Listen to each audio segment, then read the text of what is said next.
Well, happy Easter to everyone watching, and have we got a treat for you? Two phenomenal sailors who have both been firmly in the chocolates in recent years. Welcome to Volume 2 of the Royal Ocean Racing Club Time Over Distance series. We will be talking to Volvo Ocean Race winner Jack Bouttell and Rolex Fastnet race winner Alexis Loison. Two fascinating stories with video, pictures, and you can get involved as well. You can make comments and ask questions. We start with Jack Bouttell, who joins us from Loison in France. Jack, how are you? Yeah, very well, thanks. Good stuff. Just an intro. Jackson Bouttell started racing with the RORC on Pete Vroon's Tonnerre as a teenage bowman. And just 8 years later, he was lifting the Volvo Ocean Race Trophy with Dongfeng Race Team. 3 Figaro campaigns, including Rookie of the Year, and also racing with Team Concise on both the Class 40 and the Mod 70. Jack is still under 30. He's a lot younger than me, I can tell you. And now lives in Loison and is part of the Spindrift Jules Verne Challenge. Jack, thanks very much for coming on the show. Just tell us a little bit about your early years. I think you grew up in Australia, is that right? Yeah, exactly. So I was born in Australia, just north of Sydney, and I grew up on the Gold Coast, which is about 1,000 kilometres north of Sydney. And it was actually there that I started sailing. I started sailing when I was about 13 through school. And basically the year I started, sailing was the summer sport, and it was either sailing or rowing. And rowing was at 5 a.m. and sailing was after school. So that was a very easy choice to make. And that was pretty much how my sort of passion for sailing started there, and I sort of haven't stopped since. And then a few years later, when I turned 15, I moved to the UK with my family, with my parents and my sister, and that was obviously a fairly interesting move. And it didn't particularly go at all to plan. My sister really didn't enjoy it at all, and she actually moved back to Australia to live with my grandparents. And my mum had work, but it was on and off, so it was very hard for her. And also for my dad was a bit the same thing. And we moved, I think we moved 5 or 6 times in a year, just, relocating to new jobs and for my parents. And obviously that, knocked on to moving schools quite a few times as well. And it was sort of at that time as well that the first time I ever actually got to Southampton and see big racing boats, and I saw Mike Golding's Open 60 and all that sort of thing, and it was sort of then that I realised that you could actually have a career in sailing, and it was really that sort of sparked my imagination to carry on. And as I turned 17. My parents decided to move back to Australia because my sister was having a bit of a hard time, so they moved back for her, and I stayed in the UK to pursue sailing, which was a bit stressful. I didn't seem to find it too stressful. Who did you move in with, Jack? Who did you move in with when your parents went back to Oz? I actually found a room to rent in Hamble, just near Southampton. And I moved in, and about a week after I started living there, they asked me to move out, which was, as you can imagine, pretty difficult. My mum had just left back to Oz. My parents were gone, and I rang mum and I said, I need to find a new place, and she's crying, so then I'm crying, and it was all a bit of a nightmare. But I moved in with a guy called Haig Ewens, a South African guy who I knew through sailing, who I'm sure a lot of you Hamble-based people have bumped into, and that was fantastic, and he made a very difficult situation pretty easy, and that was sort of the rest was I just got stuck in and did a did a lot of sailing, mainly based out of Hamble, and it was pretty much anything and whatever. If anyone would take me, I would go, basically. Okay. I was 17, so there was always a bit of that thing. If you're under 18, it's a bit hard to, especially for offshore racing, because you're effectively a minor. Luckily I managed to get on with a few people and had a really good season with Rebel, which was a Far 45 at the time, with Stuart Whitehead, and Class 40, and a few other boats, and that was an interesting time. Basically just had a dream and took it on. Yeah, well, we're going to put a little slideshow on, and I'll hold it on the first slide. You can tell us a bit about that. I'll tell you, it's 2010.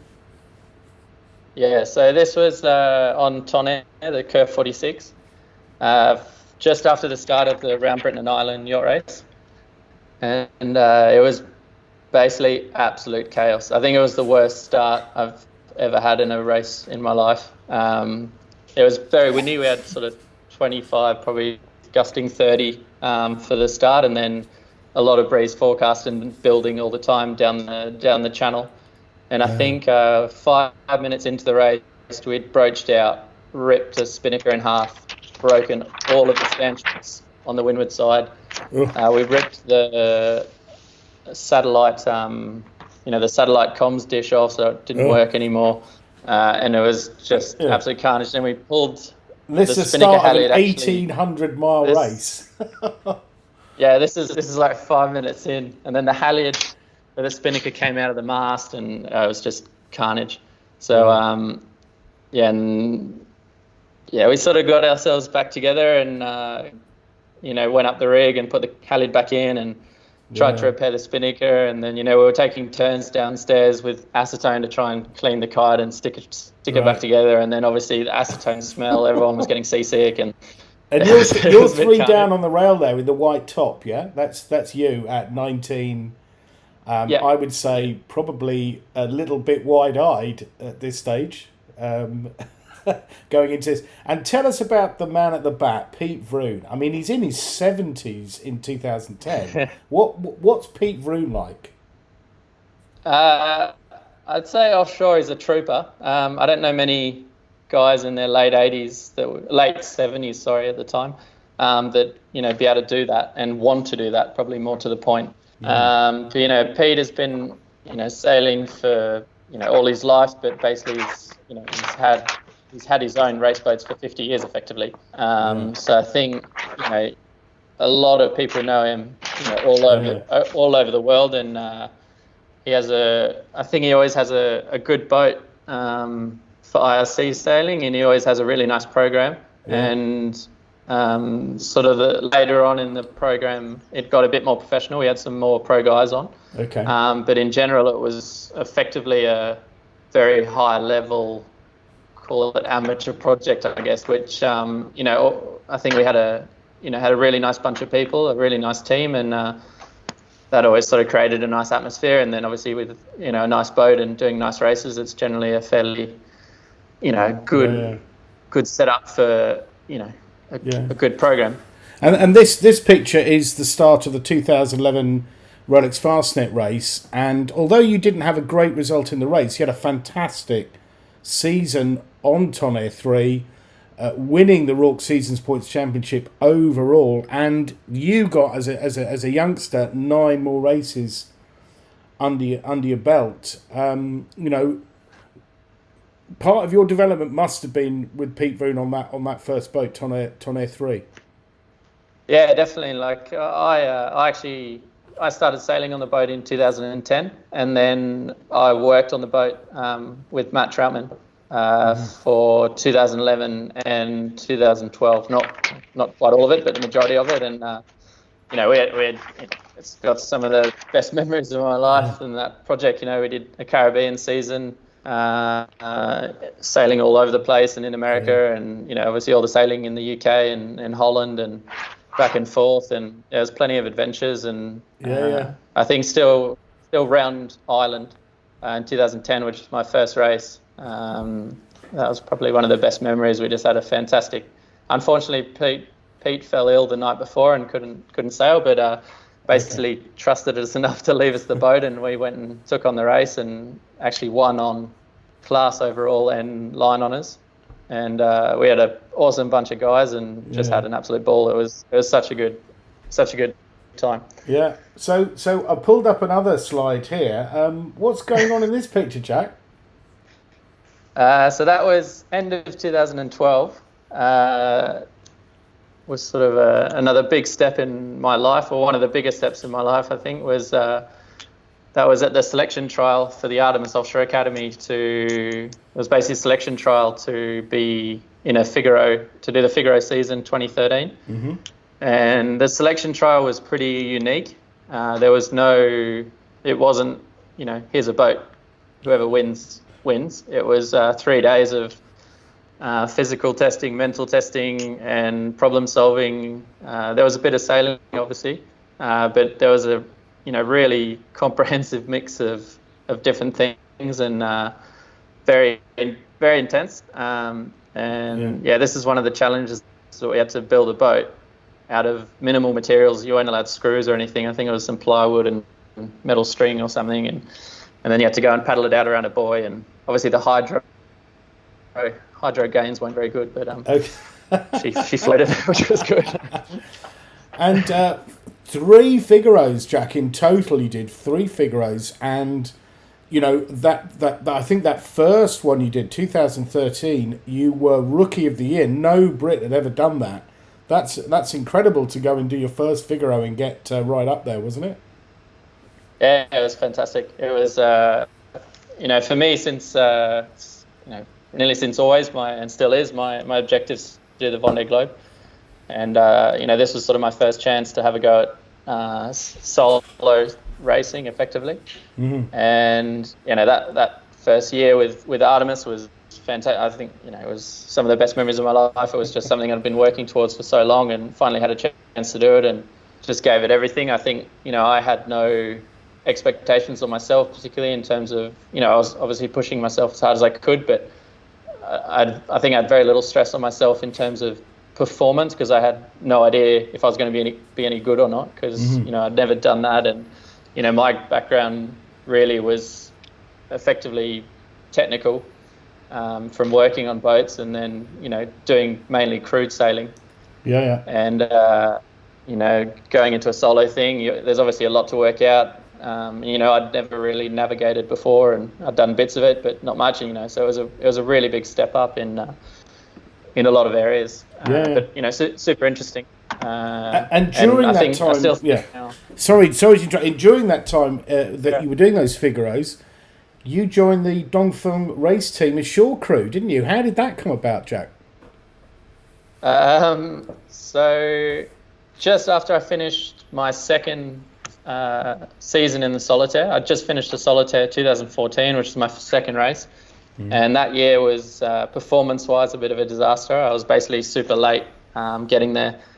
I rented a boat for basically nothing, because it was effectively abandoned and had grass growing on it, and that was sort of my only way to do it, because I needed a boat and didn't have any money. So I found this boat and basically got it going again, and basically any money I had I put into the project, and did the whole thing was a bit of a mission, but got there, and I just finished the solitaire, and I was actually living on the boat in Southampton Marina. And I think I had about... Potless, were you? Yeah. I think I had about 40 quid in my bank account. So you needed a job, eh? You needed to get a job. Yeah. What a job you got, eh? You got a basically job. Graham Terrell, who was the boat captain of Dongfeng, he rang me up and said, Jack, look, we need a rib driver, for Cows Week. And, they offered a bed, food and pay, and it was, basically all my dreams come true. But rib driving wasn't obviously what I wanted to be as an aspiring sailor. But it was, for me, it was a way in, and I think basically as soon as I got there, I ended up hanging around on in the short team more and more, and ended up getting to know Charles and Bruno Dubois, who was the team director, and just annoyed them until they gave me a chance to go sailing, basically. And you got a real taste of it, didn't you? I think it was, that was the leg to Sanya that you did didn't you? Yeah. You got on the boat. Yeah. So Charles, in the end, sort of, and Bruno gave me an opportunity to go sailing, and I did the delivery on the boat from Lorient down to the start in Alicante. Mm-hmm. And sort of when I got there, Charles said, "Look, we've got you as a reserve, but it's not sure." And Right. it was all a bit up in the air. And I was sort of doing the race as a shore team at that point in time. And when we were in Abu Dhabi, Bruno actually came up to me and went, "Oh, Jack, they're printing your name on the back of a T-shirt.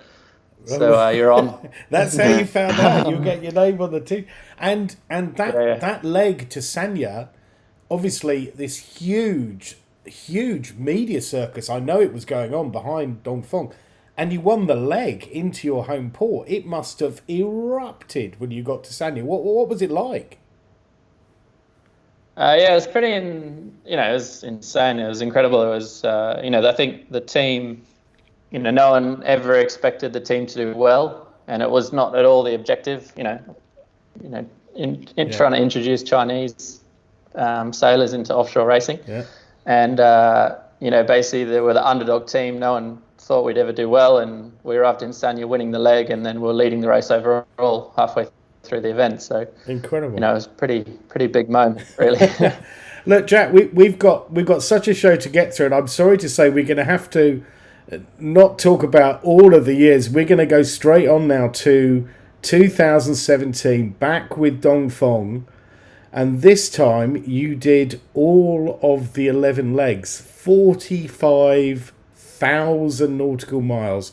And let's just remind the people at home how far that actually is. So here's a 2.5 minute video of the route, and there's no audio to this, Jack, so feel free to make some comments.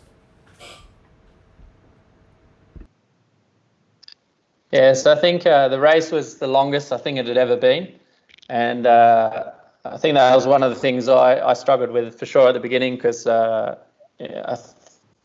no other race that goes for that long. It's the lead up to the race is busy and hard and full on, and then the race is 9 months in race mode, which is a hell of a long time to be in a race mode. And I think dealing with that's pretty hard. There's big highs, big lows. You're obviously physically super tired, mentally very tired all the time. And I think the boats are just slave ships. I think we called them in the end. They're brutal. Everything's super heavy, super loaded.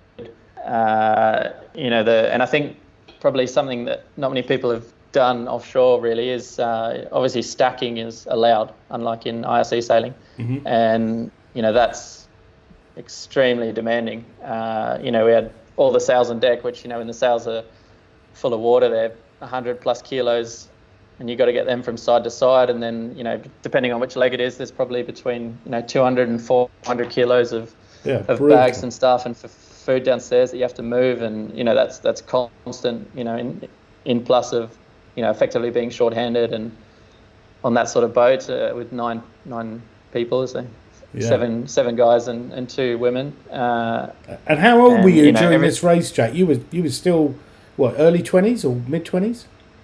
It would have been mid 20s, 26, something like that. So I was pretty happy. Yeah. And I think physically the boats are very difficult. I think from firstly the amount of water generally on deck is pretty full on, and then everything's heavy, everything's loaded. Like for example, for the jibes, I used to do the new backstay. I used to wind that on, and when you're fully loaded, it's you got 12 tons of load on the backstay, and it's a top handle winch. And probably when you come out of the jibe, you have about 2 tons on it. So you've got to wind up about 10 tons of load on the winch, after you've moved all the stack, got across, got through the jibe, do that. Plus you got, in this, like the ocean legs, you're in, so much gear that, just walking around is a bit of an effort. Well, talking of the Southern Ocean legs, I love this clip, and thank you very much to the Ocean Race for letting us have this. And again, this has got no sound, Jack, and I'm pretty sure you're on the helm. This is in the Southern Ocean in the 2017 18 Volvo Ocean race. So just talk us through this, Jack. What sort of speed are you doing there? Yeah, probably, I don't know, between 23 and 28 knots, I guess, touching 30 at times. But this sort of would have been maybe a week into the leg from New Zealand to Brazil. And that was a very tough leg. Very cold, very, very windy. I think we had basically 11 days from the start to Cape Horn, and 10 of the days we had an average wind speed of 30 knots or something. Like, it was just super windy all the time, and obviously had some very hairy moments. And obviously that was the leg that John Fisher was lost on Scallywag, which played a very big part of that, mentally getting through that leg and then continuing on after that. Like, I don't, full respect to the guys on Scallywag, I don't know how they carried on, to be honest. But when you're in that situation, it's very hard to deal with. Like, you're a long way from anywhere when you basically go through Point Nemo, which your closest land's like 2,000 miles away or something, and you're really on your own, and you're on a boat that's super wet and pretty dangerous, and you're trying to push the boat the whole time. And I think with the one design class in the Southern Ocean, we basically got to a point where the structure of the boat effectively wasn't breaking up. Like, in previous editions, in the Volvo 70, maybe so in one of the editions where a lot of the boats had big structural issues in the Southern Ocean, we sort of weren't having that too much. So, we were just having to push the boats so much harder. And, we were having this configuration, which is the fractional zero, 2 stay sails and a reef in the main. That was, we basically used that up to like 40 knots, 45 knots. Yeah. And we were going through squalls. You'd have a average wind speed of maybe 35 knots, and you'd get a squall come through, and you'd be up to 50 knots with all this gear up, and you're just still hammering on, because you look at the sked and you're like, well, everyone's doing this because no one's slowing down. So it's just insane. Like, and then obviously at night, trying to deal with all that without being able to see anything. And when you're driving, all you can see is, a few numbers at the base of the rig, and, a squall comes through, you can just see a massive black cloud, and, you'll get 45, 50 knots will come through, and you'll either furl the front sail or just ease it and try and survive it. It'll be snowing after that, and sort of good ass. And at night, you can't see the waves at night, hey? No, not particularly. When on a really dark night, you can't see much. You get a bit of a feel, sort of when you're driving, how, just basically what the pitch of the boat is. You get to know a bit, the wave set you're on, and sort of a bit of the timings between waves. But yeah, it's difficult, and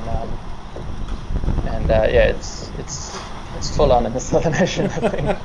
It certainly looks like very tough place to live. Yeah.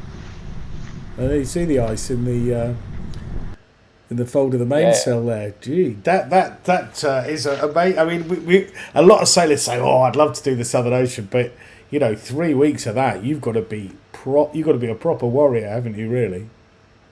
Yeah, I think the Volvo Ocean Race, especially, or the Ocean Race now, is I think you see fantastic footage, and it all looks amazing, and for sure there's times where it's just phenomenal sailing. Like, I can't knock that. Like, there's times you just like, this is unbelievable, but there's a lot of times where it's just day and day on day, and do your watch, go up on deck, stand there for 2 hours on the pedestal, getting smashed with water or doing maneuvers, and then I was one of the main drivers on Dongfeng, so I probably drove 2 hours per watch, so 6 hours per day.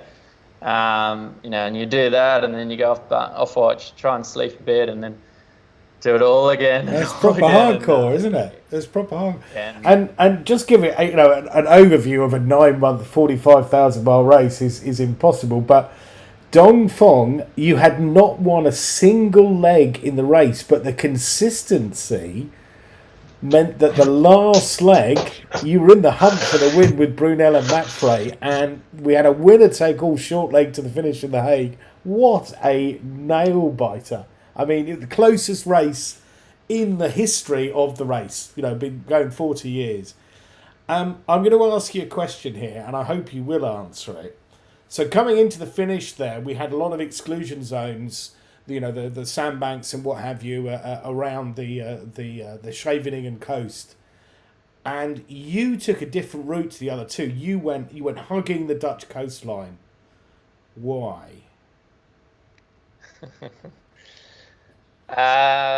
We'd actually looked into that option a lot before the leg.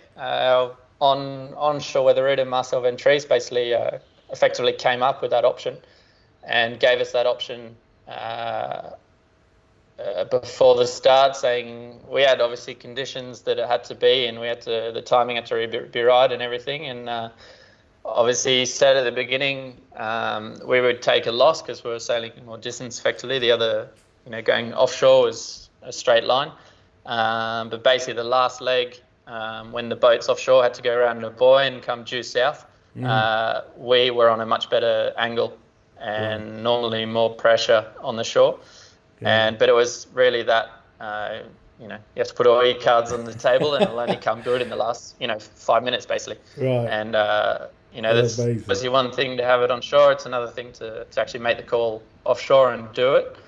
But, we were, obviously you have doubt when you do it, but we were fairly confident with the call. Well, and let's see what it was like on board Dongfeng in the final moments of that race. 45,000 miles of racing, literally coming down to the last couple of miles. And if you're watching this at home, watch the expressions on the navigator, Pascal Bidegori. And I do have to just give you a little warning. There is a little bit of bad language in this clip, but Jack, there's a fair bit of talking over it. But by all means, give us some insight. Here we go. Finish of the 2017-18 Volvo Ocean Race on board Dongfeng.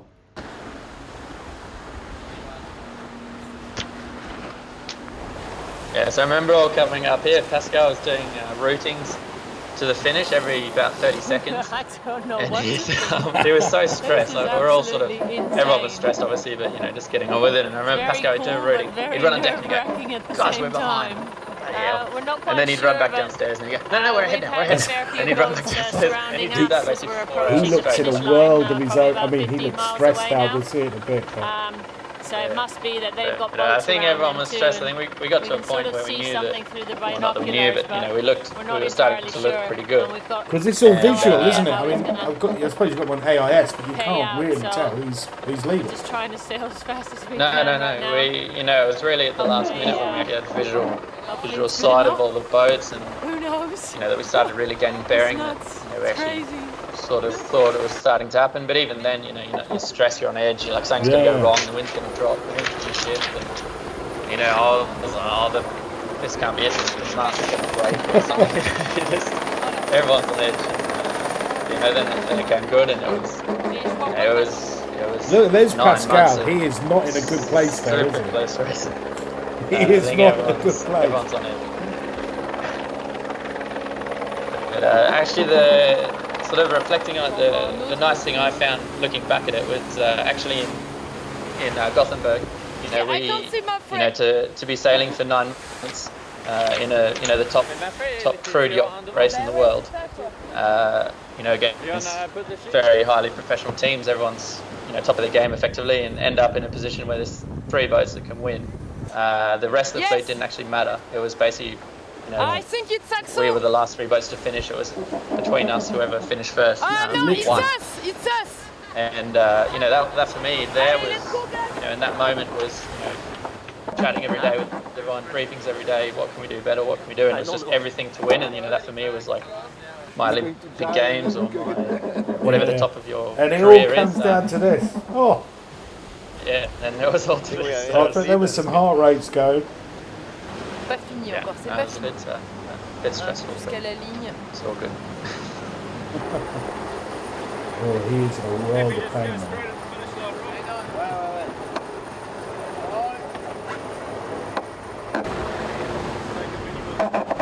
Yeah, and I remember we had, I can't remember how far from the finish we were, but we had one little Zodiac come out. Okay. And, started following us, and as we got closer in, there's just you're getting a huge good amount feeling. of boats around us, and you start to get a feeling, and the helicopters on top of you, and this is starting to be good, and obviously you cross the line, and I think 2 years of the whole project, about 2 years, and 2 years worth of stress and pain, everything. It's just instant relief, I guess, and that was a pretty amazing feeling. And, I think everyone just broke down. Everyone was crying. It was just such a big moment. Yeah. To put all the effort in to go through and went through, and then Is that Horace, was it? pretty cool. Yeah, Horace. Yeah, character. Loves it.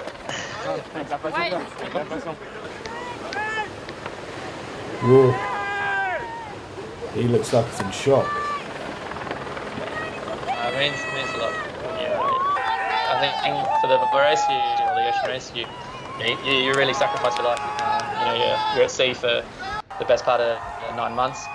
Even the stopovers are effectively short compared to the amount of time you spend at sea, and you don't go home. You're away from family a lot, and you sacrifice a lot. So it's for everyone involved, and it's a big operation. It's a big team. We were 46 total, I think. So it's a lot of people. It's a big operation. But great experience, great things to be involved with, and it's fantastic race. Yeah. I imagine there was a bit of a party that night, Jack. A little bit, yeah. We had a couple of babies.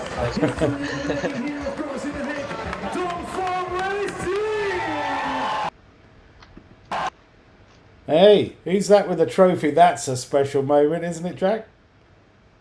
Yeah, that was highlight of the race right there.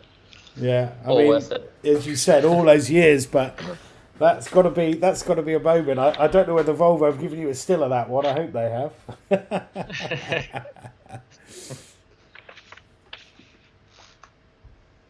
Wow. And we're going to go on to what you're doing now, Jack. So just tell us what you are up to at the moment in Loison. Why are you there? Basically, like I said, my objective is to do the Vendée Globe, and that's pretty much everything in the short-handed world of sailing is based basically in France, and mainly around Lorient, north or south of Lorient, within a sort of 50-kilometer radius. And this is sort of, for me, the place you have to be to make that sort of thing happen. Mm-hmm. And probably not many people know, but I actually had an AMOCA and a sponsor for the Vendée 2020 that's coming up in a few months. Hopefully it'll all go to plan. Yeah. But after I sort of got the whole project rolling, unfortunately the sponsor pulled out, and so the whole project fell on the floor, and we had to move on and sell the boat, and it wasn't possible this time. So that was a pretty tough thing to go through, and I've been aiming for that since I was 15, and had a chance to do it and had everything in place, had a boat and a sponsor, which is not an easy thing to do, just that, and all fall apart in front of you is pretty hard to deal with. But next time, still working away. But you've picked up the pieces. Come on, what are you up to now?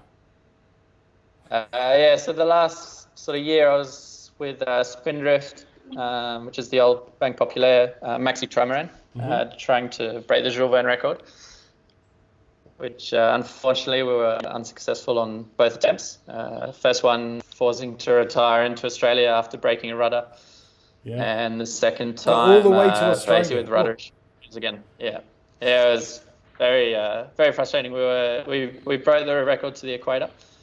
4 days and 18 hours or something like that. Mm-hmm. And then we about a day after we passed the Kerguelen Islands, the starboard rudder broke, and we actually hit 50 knots. We hit 50.7 knots in the boat earlier, that probably the day before, and it's pretty brutal because you basically go from flying along in the Southern Ocean, and you're ahead of the record and everything's great, and it's a tough life down there. The water temperature's 0 and you're dodging icebergs, and you're in a 40-meter trimaran that's honking along at 35-40 knots the whole time. But and then you go from that to a rudder break. Well, we didn't know it had broken, so the boat started to become harder and harder to drive and couldn't work it out. And and you obviously get to the point where we worked out the rudder's broken, and basically in the conditions we had, taking the rudder out was not an option, and repairing it basically didn't become an option to obviously stay within the record time. So we were forced to pull out into Australia, which there's a little bit of relief because you go out of a racing mindset, I guess, which is nice for a minute. But then we had a 5-day delivery to Australia, which was very tedious. You're trying not to sail a very fast boat slowly. Slowly. Yeah. Just nursing it in. Well, we've got a little shot here, and and certainly this is Spindrift not nursing it in. And again, there's no audio over this, Jack. So tell us a little bit about this. Spindrift. Yeah, so Spindrift's the largest racing trimaran in the world. It's 40 meters long, 24 meters wide, 25 meters wide, 41 meter mast. And to try and give you an idea of the sail area, the mainsail, when you have the third reef, which is the smallest, configuration for the mainsail, just the mainsail alone, you still have more sail area than a mocha mainsail, so an open 60 mainsail. So the size of the boat is just ginormous. The J2 maximum loading is 35-40 tons. It's big boat, big gear, a lot of momentum, but it's just a fantastic boat. It's that's your buddy Sam Goodchild on the front there, isn't it? Yeah, that's the Sambo on the bow. Yeah. I mean, incredible machine. You're in your own little world up there. But when you're driving the boat and when you see the boat, ripping through the ocean at 40 knots, fully powered up, it's just incredible. Boat, you have lifting foils and 2 rudders, and the boat's pretty much not fully airborne like the new foiling boats, but not far off, and it's really a really special boat. It looks it. Jack, I'm sorry to say we're running over. We're about 7. We're running over. We've got Alexei Loison up next, so I'm going to hold that there and bring you back on. And just say, Jack, many thanks for your time. And it's been really fascinating to hear your story about where you've got to in such a short period of time. And you're still under 30. You'll still do more than one Vendée, I reckon. You'll probably do a whole fistful. We'd love you to stay online if you can and listen into the interview with Alexei, who I know you know through the Figaro. So if you could stay online, and thank you so much for being with us. And I'm going to bring onto the screen Alexei Loison. Cheers, Jack. Yeah, thanks. Thanks for listening. So, good afternoon, Alexei. Happy Easter. How do you say Happy Easter in Cherbourg? In French, you said Joyeuse Pâques. Joyeuse Pâques. Pâques is Easter. Yes. Okay. Yes, exactly. Joyeuse Pâques. And I know there are some people listening in French, and we've got a little bit in French, so we will try to be good for everyone. An introduction. Alexis Loison shot to fame, winning the 2013 Rolex Fastnet race overall with his father on night and day. Pascal and Alexei became the first and only two-handed team to lift the Fastnet Challenge Cup in the 95-year history of the race. Now, Alexei has also been part of Jerry Trentosso's Courrier Recommandé team, overall winner of the 2018 Rolex Middle Sea race, and class winner and second overall in the 2015 Rolex Sydney Hobart. That was with Jerry's Courrier Leon. Alexei is now set for his 15th, that isn't a mistake, 15th Solitaire du Figaro with Région Normandie. Alexei, thank you so much for joining us. Tell me, how did you start sailing? I start sailing with my father, because my father is a good sailor. And when I was very little, I began on this cruising boat. And after, I continue to sail with him. And Okay. after, I am now a professional sailor since 2006. Okay. And 2005, you did the Rolex Fastnet race with your father, two-handed. You won then as well, the class. And that, Yes. yeah, and you were 8th overall as well. It's a fantastic performance. Yes, because Yeah. it's our first Fastnet, but I think we are close to the overall winner, but Which was not for this year. which was Jean-Yves Chateau. Yes. Yeah, with Iromigi. Iromigi. So when you did so well in that race, and when you saw Chateau with Iromigi win, did that inspire you? I don't know, because for me or for my father, we think it's good to win the 200 division, but never we imagine we can win overall. Okay. So it was a little surprise for us in 2013. Okay. I've just lost you a second there. You can still hear me, can't you, Alexei?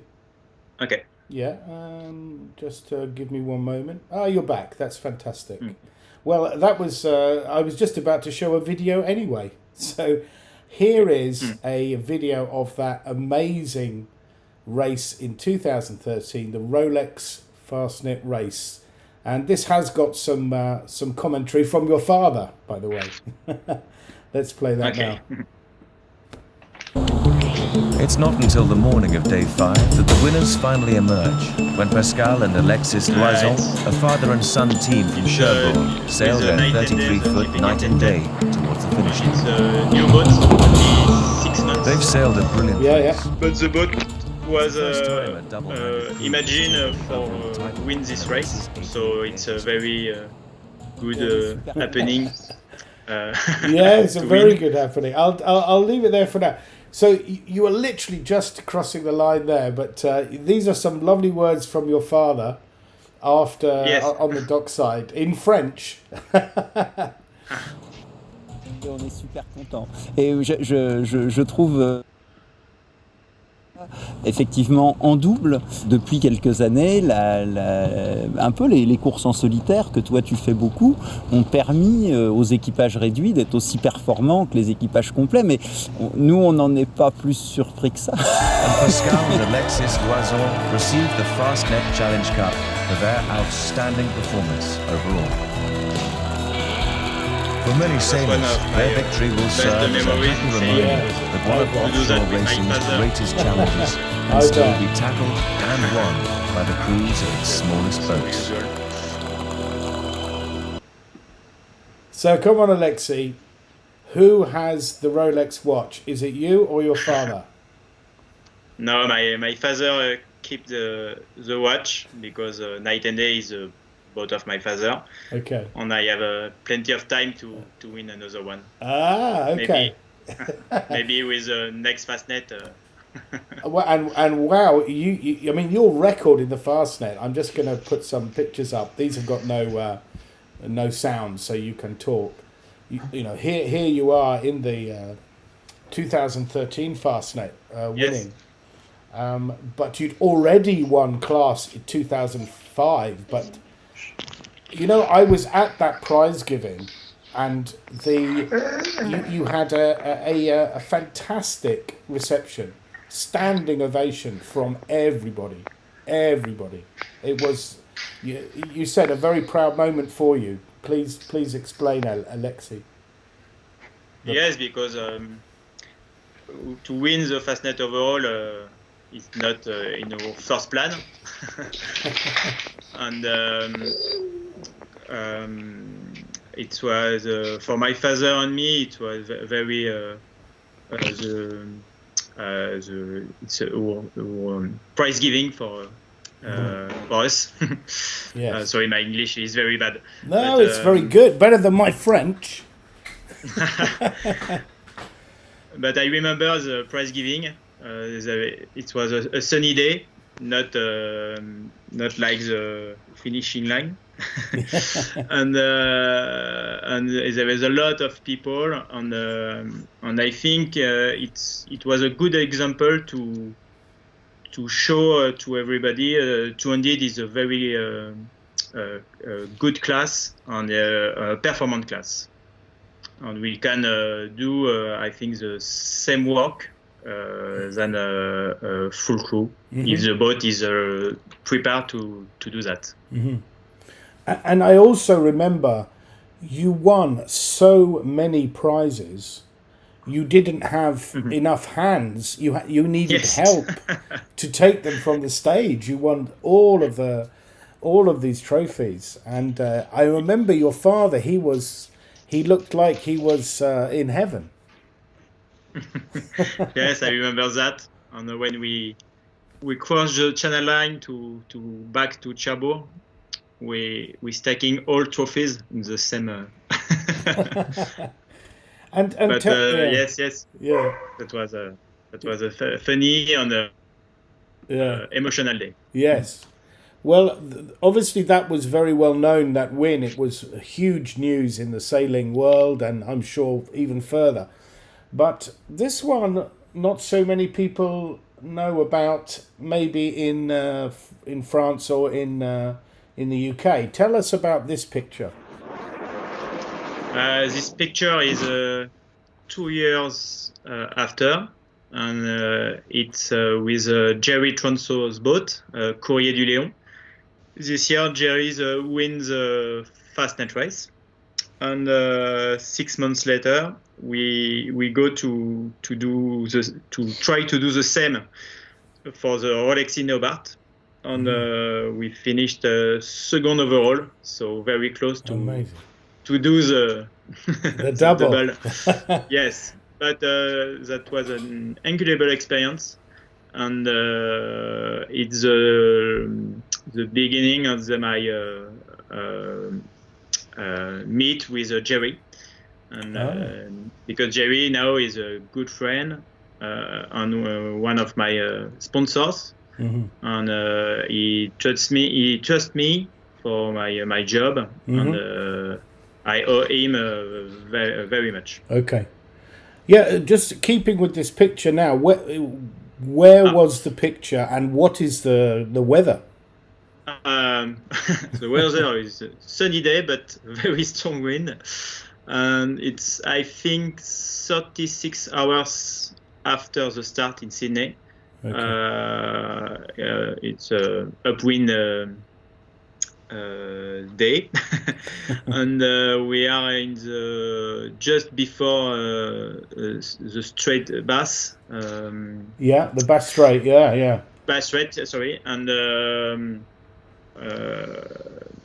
like the boat, the wind was very strong the night before, and it's the beginning of the better weather, but strong wind for the moment. Yes. Yeah. And I think the boat builder, Jean-Pierre Kalpa, was he on board? Yes. So it's a good workout. Where he is. But that's the boat was okay. The boat didn't have any breakage. No, we have a lot of work before the race, because the boat did half of world round, because the boat was in New Caledonia. So I go from New Caledonia to Sydney with a friend. I did a very long do list. Okay. And for 1 week before the start, we work a lot, very a lot, in the boat. Yeah. But during the race, we have no problems, no problem of sales, everything was good. Okay, cool. I'm just going to pull Yes. it on a little bit. Now, that is the beautiful Grand Harbour in Malta. And tell us a little bit about what you're doing there in this race. It's 2 years ago. The new boat of Jerry, so JPK 1180. Mm-hmm. It's the same like 1010 or 1080, but more or longer. Yeah. And it's at the start in Malta. During the start, we have an incident with another boat, Mm-hmm. but Okay. we don't see that on the picture. And after we do a very, very good race with a lot of different condition, weather condition, but we do the difference in a very strong downwind between Sicilia and Lampedusa. Yes, from is Favignana down, yeah. Yes. Yeah, with a lot of wind. 35, maybe 40 knots by moments. But we keep the little spinnaker and one reef in the mainsail. And we won the race overall. Okay. I don't know how you say it in French, but the slang we say is you sent it. And for courier recommandé, it's a good way of saying you made the boat go very fast. How do you... you sent it. You sent courier recommandé. It works in English anyway. But I was lucky enough to be at the prize giving for that and watch the race. And there you are on the stage with Jerry Trentisseau. And that's Arnaud, isn't it? Arnaud Aubray? Yes. Yeah. Arnaud Aubry, yes, the boat captain of the boat. Yeah, and you say Jerry is one of your sponsors now, but he's a bit more than that, isn't he? What is Jerry Trentisseau like as a sailor, as a man? I don't understand your question. Maybe Jack can translate. Are you there? Yeah.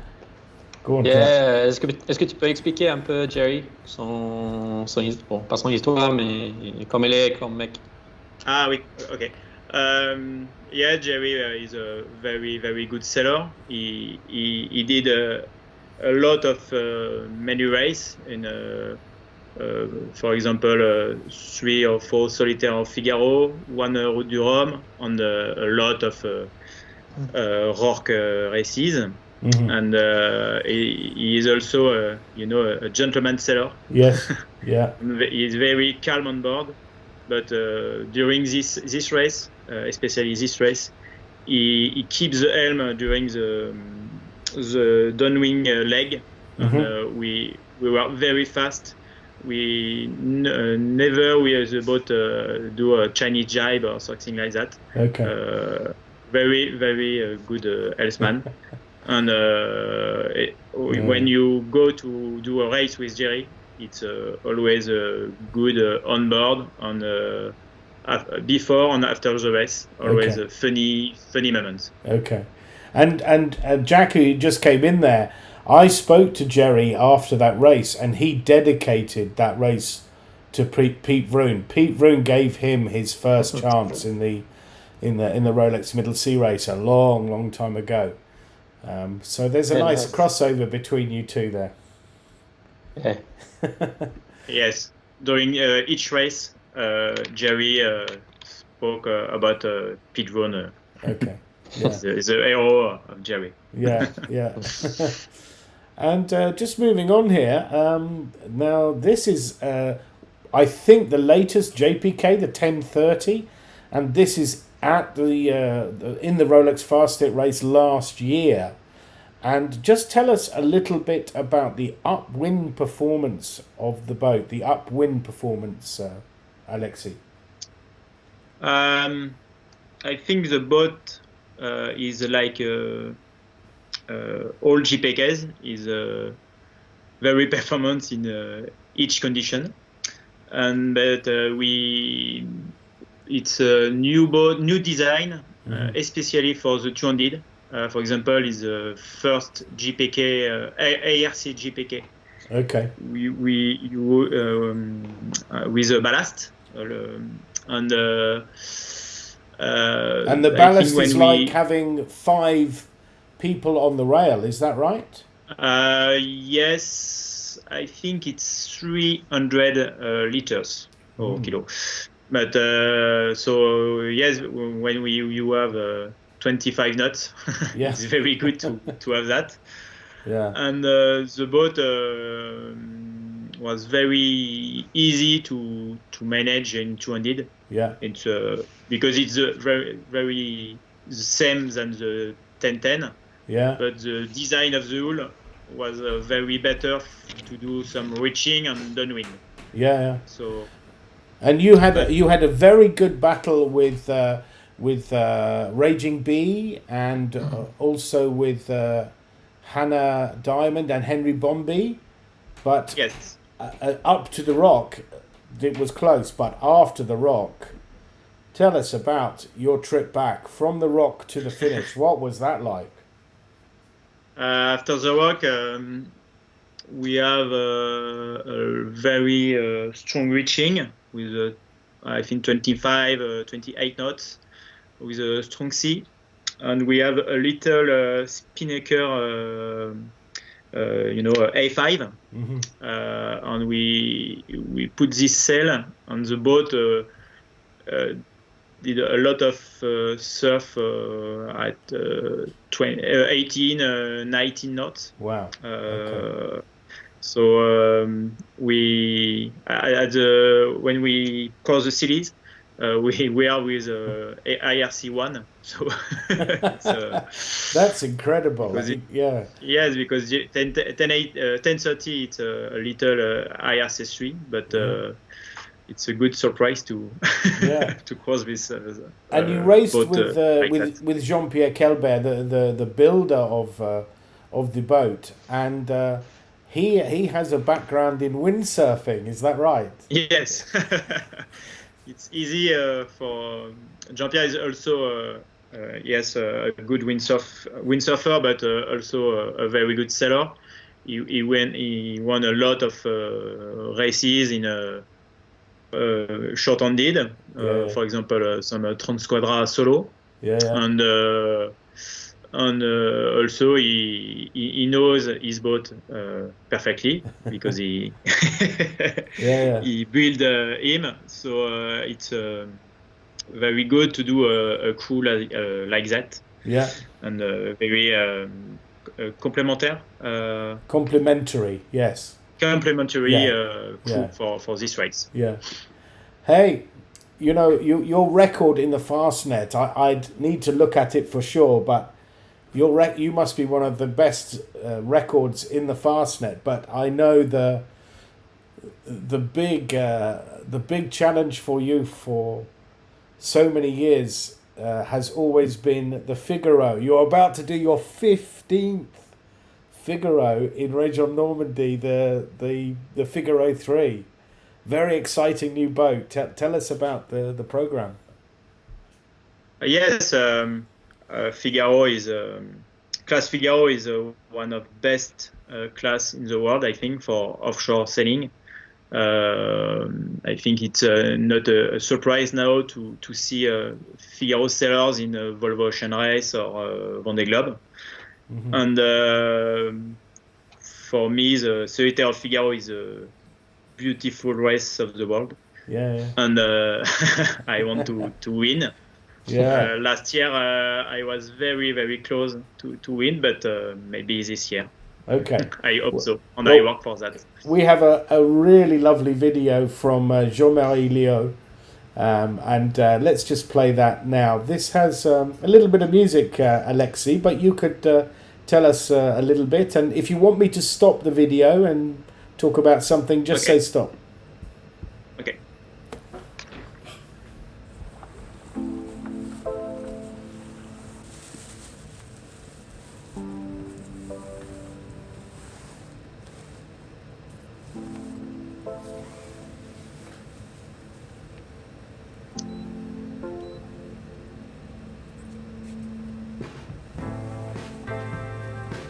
You can stop here, for example. Yes, Figaro 3 is a new boat, only 1 year. It's one design boat. On the special of the boat is he had some foils. The foils, it's like some ballast, but ballast do some weight on board, and some foils. I don't know how to explain that, but reduce the boat weight, and also the foils do some lift. Lift, I think. Drift reduction. Yes, lift, and the foil also do some drift reduction, because the keel was very fine, but is very light boat. So the boat is not very good for upwind condition, but very fast in reaching and downwind boat, because for example the A2, the big spinnaker, is 120 square meters.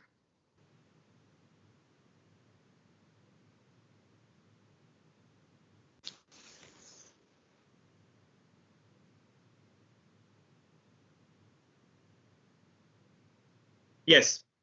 Yes, for example, the La Solitaire of Figaro is four legs between the La Manche, Biscay, Ireland, and each leg is 3 or 4 nights at sea. Okay. And we never slept, or very little sleep.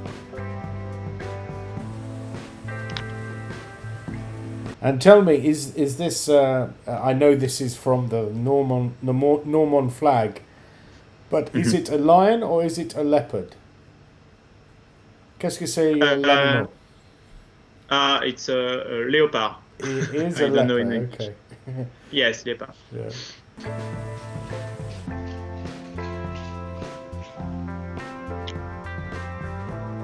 On board we have 2 spinnakers. This one is a big one, and we have a little one, and we have also a code 0. Okay. And 2 jib, 1 G2 and 1 G3.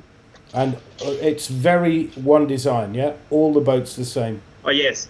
Yes, yeah. And not for the sails, but sails are one design for the area of sails. Yes. But the shape you can decide, yeah. Yes, so it's good for that, because we can test some new sails and new design. Yeah, that's incredible machine with the foils. Yes. Is this new for you? Is it new for you, Alexei? The boat? No, to sail with the foil. Is that a new? Yes. Yeah. Yes. But I hope to buy one motafoil for the most.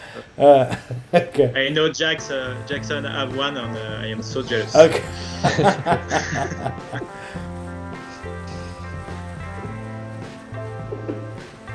Yeah, you have to.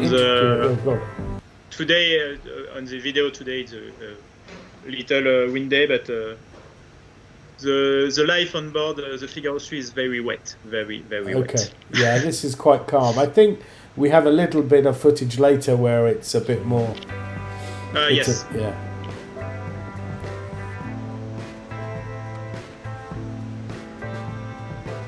But it's so cool, I've got to say. It's a cool boat. Yes. But with the foils, it was by moment very close for the starting line. Well, Alexei, you were very close last year. You have not won the Figaro in 14. I hope you do. I'm really sorry to all the other Figaro sailors to say that, but I hope that you win it next year. It would be this year. It would be fantastic. We've got a hope so. lovely video to play out with, which was given to us by Région Normandie. But I want to ask you a question, Alexei. The Rolex Fastnet race will finish in Cherbourg. And what will that be like for you? You are in Cherbourg now. What will it be like for everybody coming to Cherbourg? I think there is a more longer race because 100 miles plus than the last leg, and after I think Cherbourg wants to do a very big party at the end.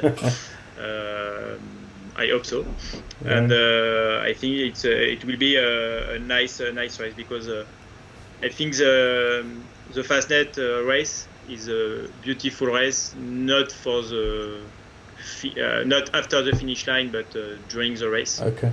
So I think it will be a good race because there is a lot of beautiful boats on a very famous sailor. On the story of the Fastnet is not the city of the finish, but the story of everybody. Okay, cool. Alexei, thank you so much for being with us, and also to Jack Bouttell, thank you very much for being with us. We're going to play out with a lovely video from Région Normandie, and we hope to see you next Friday. And I think I can tell you that the time over distance next Friday, we will have a keelboat masterclass with an Etchells and 5.5 world champion Andrew Dog Palfrey.